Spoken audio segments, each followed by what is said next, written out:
ফালাকাটায় দুর্গা মণ্ডপে ঢুকে যখন জিহাদিরা বলল শাঁখ বাজাবেন না, উলুধ্বনি দেবেন না, ঢাক বাজাবেন না, কোথায় ছিল আপনার পুলিশ? গার্ডেন দিচ্ছে দুর্গা মণ্ডপে ঢুকে বলল গীতা পাঠ, চণ্ডী পাঠ, মন্ত্র উচ্চারণের মাইক বন্ধ করো, কোথায় ছিল আপনার পুলিশ? আমাদের এখানে বঙ্কিম ঘোষ, অম্বিকা রায়, নীলাদ্রি দানা, অসীম বিশ্বাস সহ অন্যান্য সাথী বিধায়কবৃন্দ আছেন এবং একজন রাষ্ট্রবাদী ভারতীয় মেহরুল্লাহ খান, তিনি এই জমি আমাদের দিয়েছেন আজকে সমাবেশ করার জন্য, তাকেও ধন্যবাদ জানাই। তা আপনারা সবাই জানেন আমাদের দাবি এক, অবিলম্বে দাবি তিন, ভারত সরকারের কাছে এবং জাতিসংঘের কাছে হিন্দুদের অস্তিত্ব বাঁচানোর জন্য অবিলম্বে জাতিসংঘ বাংলাদেশে হস্তক্ষেপ করে হিন্দুদের বাঁচানো শুধু নয়, হিন্দু অস্তিত্ব, হিন্দু মন্দির রক্ষা করার কাজ করুক, এটাই আমাদের দাবি। আমরা আজকে ঘোষণা করেছিলাম যে পেট্রোপোল সীমান্ত দিয়ে বাণিজ্য বন্ধ থাকবে। আজকে সকাল 6টা থেকে বাণিজ্য বন্ধ আছে এবং আমি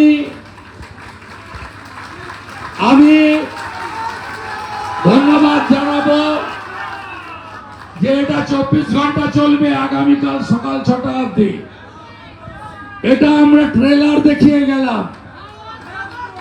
এর পরের সপ্তাহে অত্যাচার বন্ধ না হলে, প্রভু মুক্তি না পেলে আমরা 5 দিন বন্ধ করব।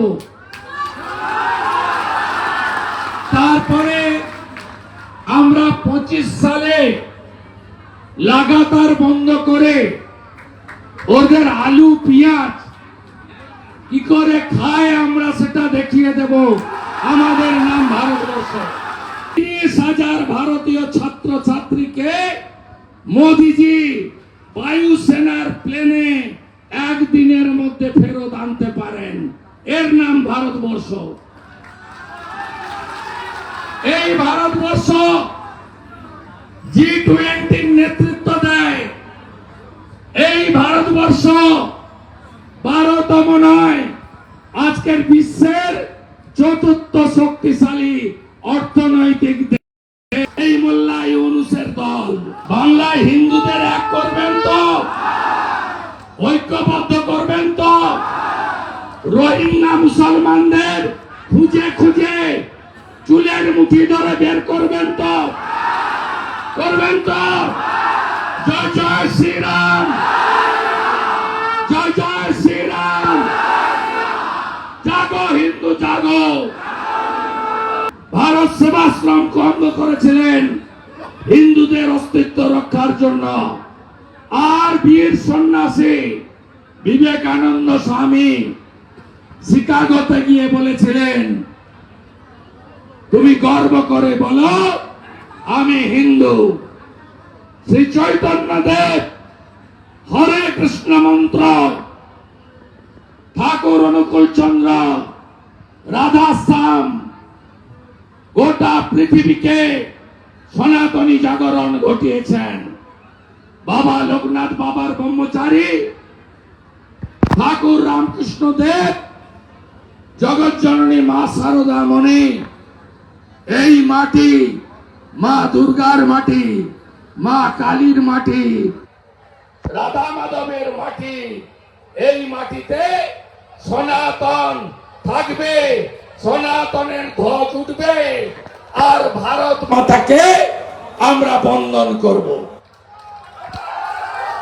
এ লড়াই থামার নয়, এ লড়াই সবে শুরু। লড়াই করবেন? ডাকলে আসবেন। জল খাওয়াতে পারবো না, গাড়িও দিতে পারবো না। শাক নিয়ে সিঙ্গা নিয়ে আসবেন। এপার বাংলায় আমরা ভালো নেই। মুখ্যমন্ত্রী সবাই একটু আগে বলছেন ভারত সরকার পিস কিপিং ফোর্স জাতিসংঘকে দিয়ে পাঠান। মাননীয় ফালাকাটায় দুর্গা মণ্ডপে ঢুকে যখন জিহাদিরা বলল শাক বাজাবেন না, উলুধ্বনি দেবেন না, ঢাক বাজাবেন না, কোথায় ছিল আপনার পুলিশ?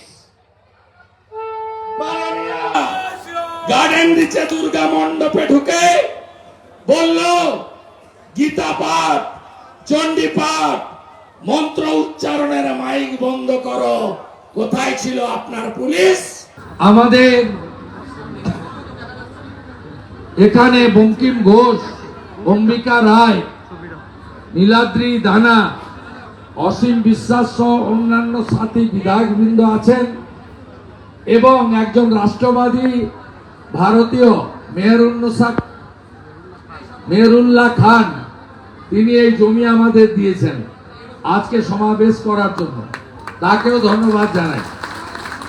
তা আপনারা সবাই জানেন আমাদের দাবি এক, অবিলম্বে দাবি তিন, ভারত সরকারের কাছে এবং জাতিসংঘের কাছে হিন্দুদের অস্তিত্ব বাঁচানোর জন্য অবিলম্বে জাতিসংঘ বাংলাদেশে হস্তক্ষেপ করে হিন্দুদের বাঁচানো শুধু নয়, হিন্দু অস্তিত্ব, হিন্দু মন্দির রক্ষা করার কাজ করুক, এটাই আমাদের দাবি। আমরা আজকে ঘোষণা করেছিলাম যে পেট্রোপোল সীমান্ত দিয়ে বাণিজ্য বন্ধ থাকবে। আজকে সকাল 6টা থেকে বাণিজ্য বন্ধ আছে এবং আমি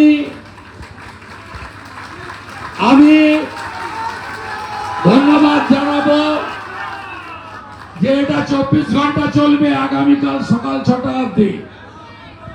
এটা আমরা ট্রেলার দেখিয়ে গেলাম। এর পরের সপ্তাহে অত্যাচার বন্ধ না হলে, প্রভু মুক্তি না পেলে আমরা 5 দিন বন্ধ করব।